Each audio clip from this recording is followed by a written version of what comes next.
Good morning, grade 9s. I'm just going to finish up our note on unit rates. So we're looking at the same file we had in the last video. This is just part 2. We're looking at, in closer examination, the concept of the best buy. Okay, so we're going to pick up right where we left off in the last video. Hopefully you're looking at the section that says using rates best buy. And then the blurb or the paragraph below says, you often see different advertisements for similar products. To determine which is the better buy, you calculate the unit rates. When you calculate the unit rate or unit cost, you're finding the amount of money you would pay for 1 item, 1 gram, 1 liter, and so on. Okay. So for example 1, we're looking at 2 tubes of toothpaste, okay? The following advertisements were seen in a flyer. Determine which toothpaste is the better deal, okay? So we're looking at these 2 tubes of toothpaste that we've seen in the flyer. First one is a Colgate toothpaste. It's a 750 milliliter tube and it's 99 cents. And the second one is a Crest toothpaste tube and it's $1.49, okay? Now, the 2 toothpastes are different sizes and different dollar values. So in order for us to know which one's the better buy, we have to calculate the unit rate for each, okay?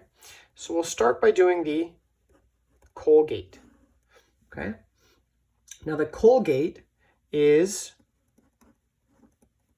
99 cents for 75 milliliters, okay? It's 99 cents for 75 milliliters. Okay, so our unit rate is going to be $0.99 divided by 75 milliliters. Okay, and when we do that, we get a very small decimal. You're going to need your calculator for it. You're going to get $0.0132 per milliliter. That's just slightly more than 1 cent. Okay.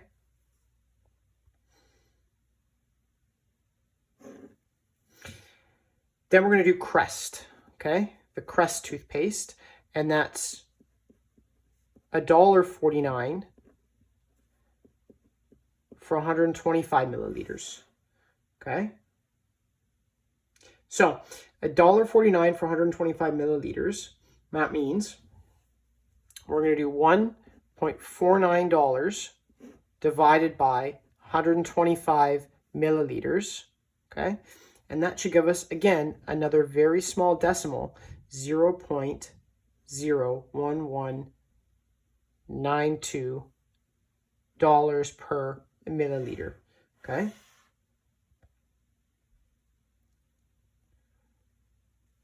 So, based on these ads,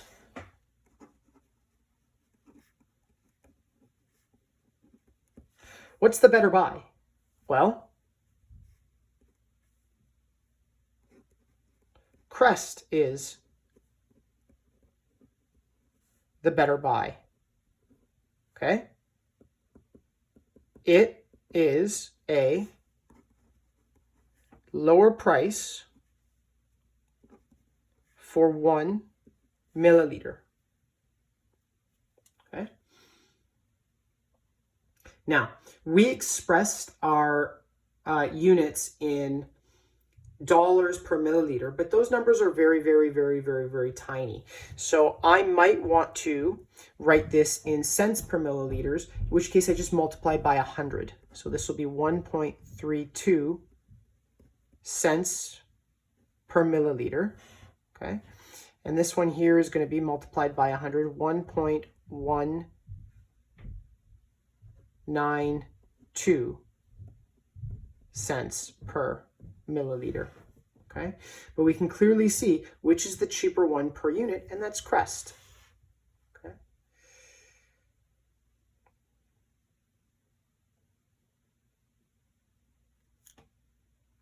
Okay, example 2 is all about cereal, okay? Food stores are always having sales. Sometimes the smaller container has a lower unit rate or unit cost, okay? So we're looking at corn flakes, We're looking at a big box. It's 675 grams of corn flakes for $3.98, or a 525 gram box for $2.96. Okay? Determine the better buy. Well, we'll do the first one. Option A is 398 cents per 675 grams. Okay?